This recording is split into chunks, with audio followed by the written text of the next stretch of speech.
Welcome to Our Schools, Our City.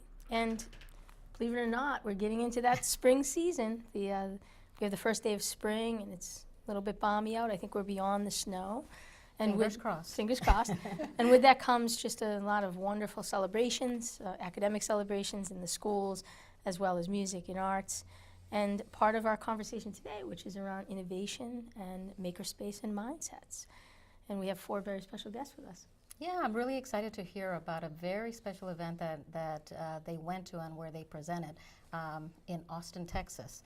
So that'll be part of the conversation today, but we're really happy to have our 4 guests with us tonight. Today we have Mark Hurrie, who is the principal of the Kennedy School. Thank you for joining us, Mark. We also have Lindsey Tosches, who's a 6th grade teacher and innovation STEAM specialist at the Kennedy School as well. Thanks for joining us. And you've been on the show before. Once before, yeah. So this is a chance to talk a little bit more about what's happened since the last time you were here. So we appreciate you being here.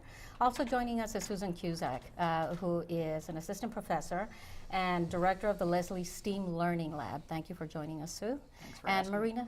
Marina Seevak, who is the founder and educational director of the Beautiful Stuff Project. Thanks for joining us, Marina. Glad to have you all here. Today's going to be a fun show. It will be. This is some of the times that when you're in the schools, you see students so engaged, whether it's in the makerspaces or in some of the initiatives that all of these folks are involved with. So just to begin with I think to start, when we think of the Kennedy, we think of origins of so much of innovation, in the Kennedy School. And I know, Mark, as a principal, you're a big piece of that. You bring that to your community and you lead with that. So maybe we can start with starting with, what's your involvement with innovation and with the makerspace and how you came to sort of envision it and bring it about to the Kennedy. Well, thanks for having me here today. I would say is that from the offset, as the building principal, we really wanted to focus on 3 core values, which are impact, relationships, and innovation. I would say to do that, though, it really takes not only a village, but a really special type of village. One that's really smart, one's really hardworking, but also willing to take some risk and some error and work collaboratively. And so we had a couple of identified areas where we really wanted to help to not only just have high quality instruction, but also make it an environment where kids felt positive, felt calm. Stressed brains don't work well. So we were really fortunate to collaborate with Tufts University and bring in the mindfulness initiative, which Lindsey's also been a part of. And then it's also been great it's a really smart community and an innovative community, get to work with outside providers like Lesley University, we're working with Marina through Beautiful Stuff to really help us develop the makerspace. So that balance of both a more calming learning environment with more purpose, with more rigor and more real world problem solving, we're really seeing just a incredible impact on the quality of student learning in the building and the joy going with that. So That's great. And Lindsey, for you came in and you're a teacher and you're in the middle of all of this, and the next thing you're a STEAM specialist. Yes. So how did this all evolve for you? So I started off as just a 5th grade teacher in the school, and then we opened the Makerspace and became the Makerspace coordinator, and then became a 6th grade science teacher, and then just through a lot of hard work and sort of a spread through the building really organically of innovation and making, the position became available. So now I work with grades 1 through 5 for STEAM and innovation. I have every grade level once a week for an hour a day, and 6th grade science every afternoon. So it's been a really natural progression of the spread of innovation. Mark's made it a really safe place to take risks and for all of us to try new things, and that's been a huge part of how it all came about. It's wonderful. And on this side, we have folks that have been in this game for a while in terms of the sense of making and the value to children. Marina, I know with your project, you've been at this for a bit and seen the impact. That's right. So yeah, I started the Beautiful Stuff project about 5 years ago, and it started as a very small labor of love that I had been a classroom teacher for many years, and I actually left the classroom right before No Child Left Behind in the 90s. And when I got back into the classroom doing supervision for Lesley University, I was really taken back by how little time the kids had to make and play. So I had this idea, making these treasure boxes out of recycled materials and bringing them into classrooms and letting kids play. And I started in one classroom at the Capuano, and through teacher word of mouth, we spread like wildflowers through the schools. And now, thanks to you, we're in every early childhood classroom, and kids are having a great time. And we were talking about this right before the show, that they're like magic. Can you talk a little bit about what that entails, what the project entails, and what kids are doing with it? Well, so not to take too much time, so let me see if I can be succinct.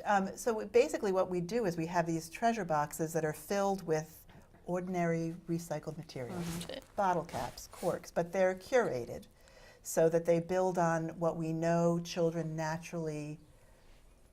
play schemas, what children do naturally. So we curate the boxes for success, so knowing kids are going to want to build up, we curate boxes where we know kids will have a strong foundation, build materials to build a strong foundation, or kids are drawn to pattern and symmetry. We have different boxes curated to build on that. And we bring the boxes in and just let the kids dump the box out and play. That's great. With simple, low-cost materials. And that's, going to South by Southwest, you see all what's going on in ed tech. So it made me feel quite old, actually, because that's not my thing or my mindset, because there's so much unbelievably cool technology. But the truth is, especially really young kids don't even need that. They just want to play with stuff. Yep. So that's what we do. And use their imagination. And So and wonderful. be able to act. We literally say, and you can make whatever you want. That's right. Whatever you And want. it's like magic. That's right. That's right. And Sue, you and I feel like our careers have intertwined, working That's right. together in Been different quite places. But some of your Nice most time. exciting work is of late with Lesley and the Makerspace Privilege pieces. of aging, I hope. That's right. That's right. But I think to give a glimpse of what sort of has started through Lesley in terms of the Makerspace movement, and then certainly your partnership, which has been critical at the Kennedy. Yeah. So at Lesley, we started the Lesley STEAM Learning Lab almost about the same time that you started, and it was born out of our embedded experience in another district, where we saw that kids, when they came into a Makerspace environment, were 100% engaged and modeling the skills that at that time the Common Core was coming out, and teachers were all saying, well, just cross off perseverance, can't get them to attend for any length of time. But kids were demonstrating a behavior that teachers didn't know they were capable of doing. And we knew that if we could structure maker-based activities that aligned to the standards, that we would have a real powerful catalyst for the classroom that could really provide that space for kids that struggle with traditional learning spaces to engage in the content and in the learning activities that teachers need them to know. And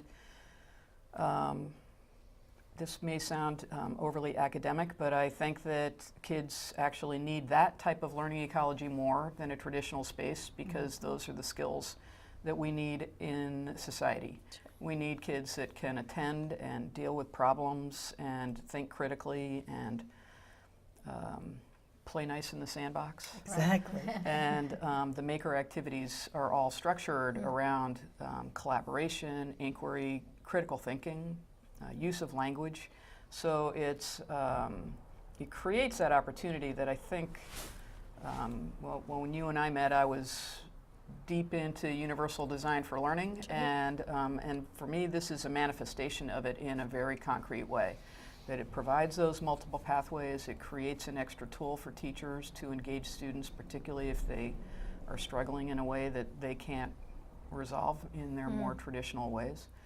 So it's been very exciting to be part of it, because making, while on some levels has existed in people's minds for many, many years, it really hasn't been portable to put into schools until recently. That's right. Now, you recently went to Austin, Texas to present at Yes. South by Southwest. All four of you were there. And it was really about the maker mindset and how making helps students become resilient learners and resilient Yes. in their approach to life. Can you talk a little bit about just first how you came up with that concept and what the experience was like? So the experience was awesome. Austin, if anybody can go there, they should. It's a really, being in this area, it's culturally comparable in some ways. It's a progressive community. But at Lesley, one of my close colleagues runs the Center for Inclusive and Special Education, and through that program, she is running the Lesley Institute for Trauma Sensitivity. And we have been working on a collaboration for many years, but it is really based on the theory of change that kids that are struggling in schools are often exposed to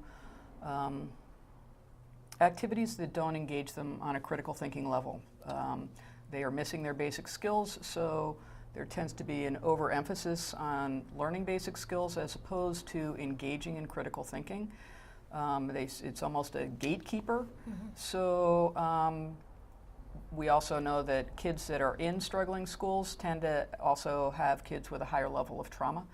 So we started exploring around the edges of if we engage kids in critical thinking activities, wouldn't that feed their brains towards resilience, building those skills around perseverance and problem solving in ways that the classroom space just isn't nurturing.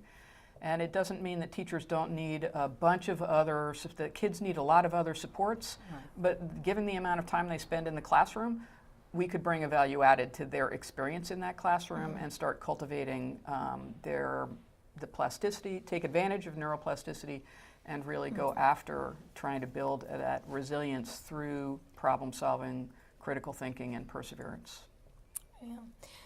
And you know, I think when I think of the Kennedy and I think of the work as you started and then as it has grown, I see the intentionality, the innovation, you know, to really get at this problem solving in essence of, you know, what are the critical skills that students are lacking that without them, even with the best content knowledge, if they can't apply them effectively, That's right. they won't be successful in that 21st century that we're preparing kids for. And so when I think of you, Mark, and I think of your team, there's been a real intentionality of making sure that this is seen as part of the core, that this isn't an add-on, as sometimes innovation or technology can be. And so maybe just talk about what your experience has been, because I'm sure that for others watching, for other principals and leaders in our system, you know, they're trying to figure out how to take their schools from where they are and create this culture, this spirit. And you've been very deliberate about it with your community. And so maybe just kind of talk about what it was like that first year and sort of how it's evolved. And then Lindsey, if you can pick up on the classroom side, you know, in terms of for parents and paint that picture, what does a maker classroom look like in action? I think there's two parts. One on the more quantitative side in the district school accountability is we had been cited by the state for the high number of suspensions, 87 5 years ago. So really had our back against the wall and really need to think outside the box and try different strategies. So the mindfulness, I always look at it down to the minutes of learning. And so what can we do with the pressure cooker with the number of minutes that we have every day to not have it dialed up too high, because we know it's going to explode, and if it's too low, nothing really cooks. So again, as opposed to the traditional classroom, which might start with get up, you know, come into class, write down the classroom objective, get out your homework. Now we're going to do a worksheet. Maybe in other years, maybe, you know, start with a worksheet. A student with trauma, a student with that type of history, already has a lot of stress in their brain. That has a high probability of not having a very positive reaction, which then could lead into some type of explosive reactionary behavior that could lead the child out of classroom. What we wanted to do is try to put in those things that really just brought the energy much lower in the classroom. Stress brains don't learn well, get the kids warmed up. The other part, and I'm serious, but there's a light kidding, as my wife, when I became principal, said I would never send my child to your school unless every teacher is great, the school is safe, it's calming, and that there's a rigorous STEM program. And that's where I said, it's in my own best interest to, especially with all the bridges closing, as we talked earlier, to have the kids try to come to our school. And that's where we, you know, it really did start the connection with Lesley, because I do think you have to be very careful for all educators is, okay, well, they're, you know, they're well versed in the curriculum, the standards, classroom community, but then to add on now a mindfulness program, which is a practice, to add on 21st century skills. And these are, if you want to take these from buzzwords but into the reality of the classroom, you need that support and like the consultation. And I'll let Lindsey talk about these projects, but when you go from, you know, reading a random MCAS passage and then highlighting to creating these projects that have more rigor and relevance, where the kids get hooked in about, you know, designing water filtration systems to help a community in Africa, and studying, then also creating, the kids don't even realize they're studying things like perimeter, circumference, and designing, and they're doing public presentation. These are the real world skills, but also as they don't, we did a professional development activity yesterday with staff, and so, you know, I love to say staff love PD, but they arrived and some people said that, you know, they were yawning, they were a little bit tired, they'd been working for 7 hours, and Lindsey kicked it off with a Makerspace activity, and within 15 minutes people said they were out of that element. And it's the same thing for the children. They can take that stress, and for a little bit they can go into a different window and focus on that activity, and also that's going to help the retention of the information, and I think so. And I can let Lindsey go from there. Yeah, so we're seeing a big shift in the classrooms with teachers' approach to how we let kids show us what they know. And it started with Sue and her team coming in when we started, and, you know, working with teachers one-on-one, and then giving teachers space to share out to each other at PDs and say, like, this is what I did. And then, you know, you see like the lights start to go off in people's heads and it starts to spread. And now we're at the point where it's been really incredible to see a shift in teachers and a shift in students.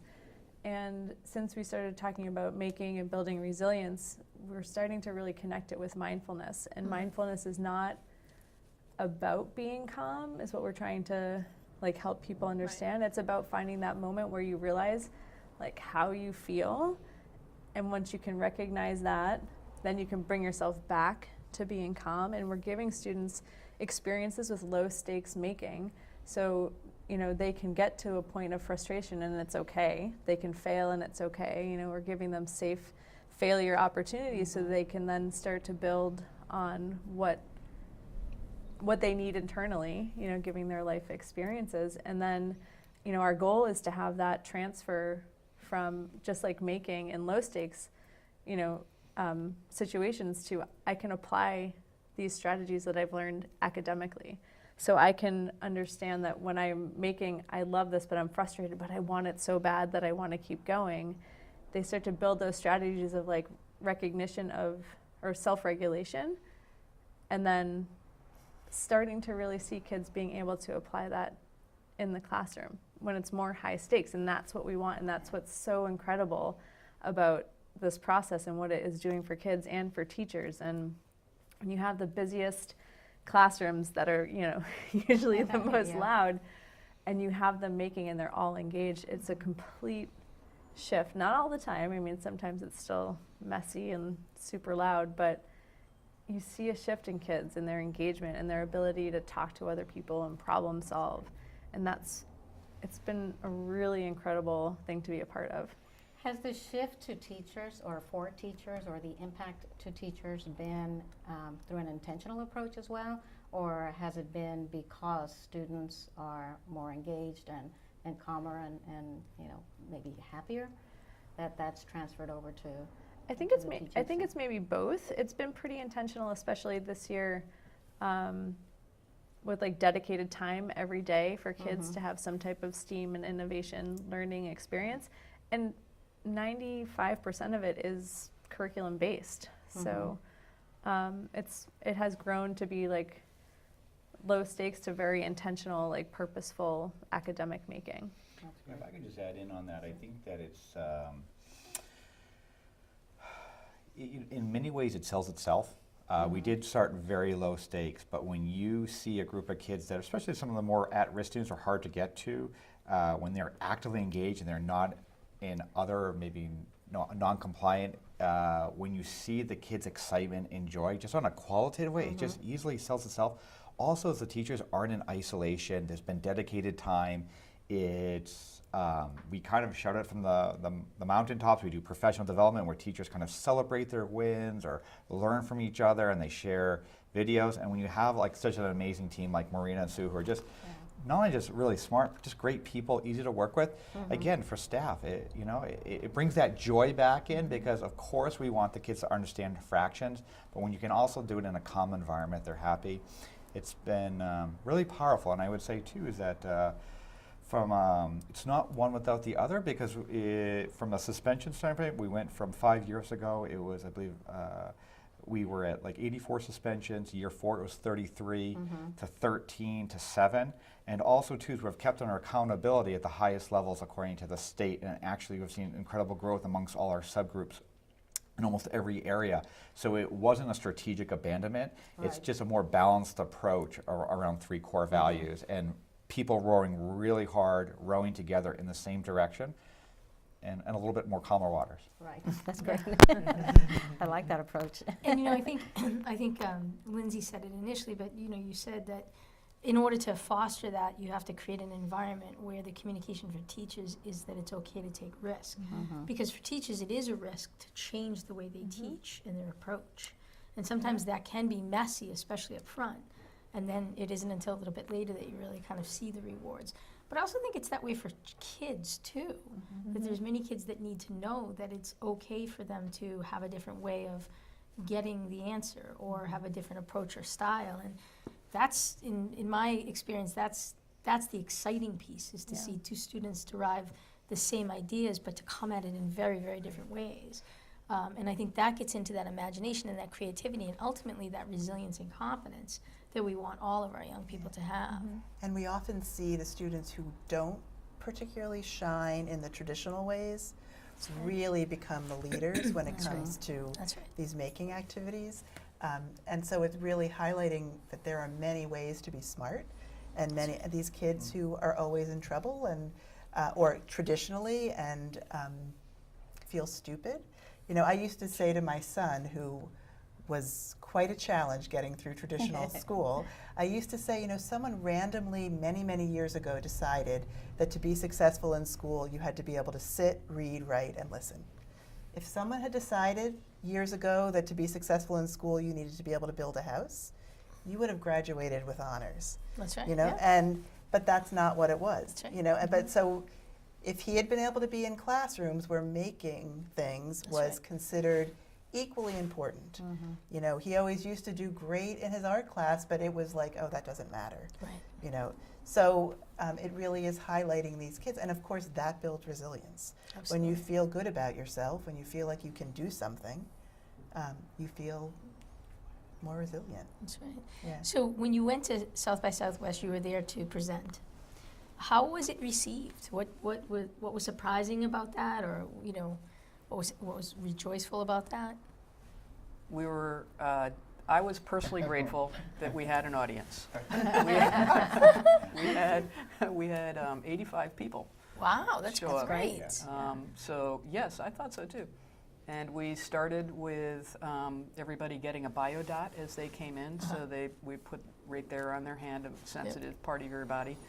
And then my colleague Patricia started with asking them to notice what the color is, and then ask them to turn and talk, and then go back and look at what the color is. So we really did start with people being more reflective about yourself, and then we gradually carried it to the macro, talking about the schools, then to the classroom and individual activities. And then we did a maker activity with them. We brought, everybody got a bag of 2 magnets with holes in the middle and straws, and we gave them a few minutes to see what they could learn about magnets. It was a 3rd grade challenge. So lots of good noise happened in the space. We consider that the sound of learning instead of chaos. And then after that, Mark and Patricia talked about the real essential need of holding all kids to that standard of engaging them in critical thinking. There's a real tendency to dial back the academics when kids have experienced trauma instead of identifying pathways to continue to engage them. And I think that at the Kennedy, they're really modeling how to make that a functional reality. That's great. So just quickly, you know, innovation has a very short life cycle when it's stagnant or when it's like isolated in one place. And I think there's been a lot of intentionality as a systems leader, you know, to think about how do you spread what you've learned at the Kennedy to impact positively the rest of the system. So maybe just like a quick minute about how and where you're doing that throughout SPS, not just at the Kennedy. Lindsey, I know you've been trying to work Yeah, across I've worked schools. with some other teachers in the buildings like Argenziano and the Healy, and just really trying to spread what we're doing, post almost everything that we do on our Kennedy Makerspace Instagram account, just try to make everything really visible to people, and just providing resources. And Sue and our team, I think at the beginning, really helped even the teachers to build resilience towards this. So just giving teachers opportunities to have experiences that the kids might have so that they can take it back to their classrooms. I think that's great. you know, how we're trying to And they'll be really doing more get of it that out. next year as well, which is great. Great. And I know Marina. Yeah, well, we're in every school. Yes. We have been in every pre-K, K. Yes. We're in all the first grades this year. So yes, we have a far reach across the system. We do PD workshops that are attended by many teachers, and we have our after-school parent-child workshops in 4 of the schools right now.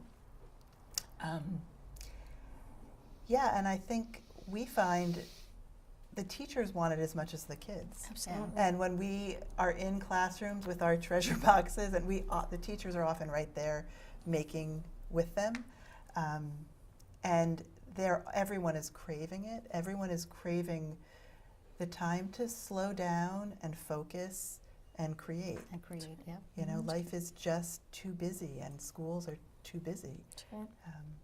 I know, I always joke, they call me the beautiful lady. Because when they see me, I mean, and I think that says so Absolutely. much. That's right. They yeah. see me coming down, you know, wheeling my little Correct. wheelie thing with the stuff in it, and they're like, what do you have today? Here comes the beautiful lady. That's wonderful. So that's wonderful. And then Sue, Lesley with Biogen has actually been able to. Yeah. So I want to do a thank you to you, because I like how you frame innovations. I think we were first called a sandbox, and then we were to an innovation. So,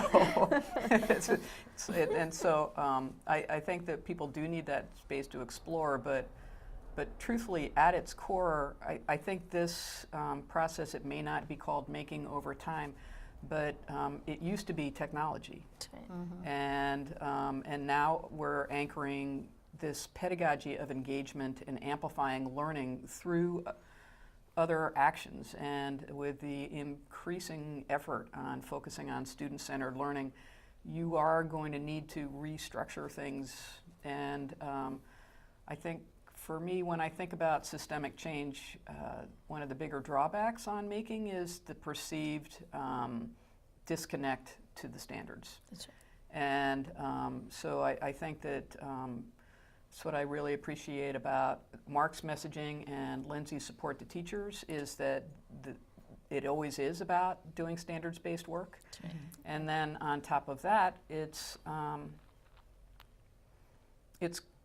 big change for teachers. Higher ed has to own the fact that we have not prepared teachers to teach in a project-based learning way, that we haven't prepared the field to distinguish between the sound of learning and the sound of chaos, which is actually also an administrative level crisis, I think, because teachers engaged in noisy, good learning, if they have an evaluator walk through that doesn't know the difference, they often get slammed. That's right. That's And so there's growth that needs to happen in the field, but I think that we're trending in the direction of learning as social, paying attention to the 21st century competencies that people need, being mindful that it has to be a standards alignment, but that the beauty of it is that means that learning doesn't have to be boring. Because it's aligned to the standard is not a death knell. It just means you need to be more creative That's right. about And how that is to the get work that we will have to keep continuing to do. That's right. Believe it or not, we are totally out of time. But we It could goes keep by fast, talking and yeah. talking. But as you can see, there's lots of amazing things that are happening in the district. And these are just some of the individuals that are making it happen. So we thank all of you, our guests, and to all of the crew who helped us to bring the show to you today. I know there's one quick update on the bridge. Just a very, very quick update that the bridge closures to support the GLX project start tomorrow, Friday, March 22nd. So please be ready and let's be patient. Leave yourself a little be extra time. resilient. That's right. That's right. Thank you, and we'll see you next time.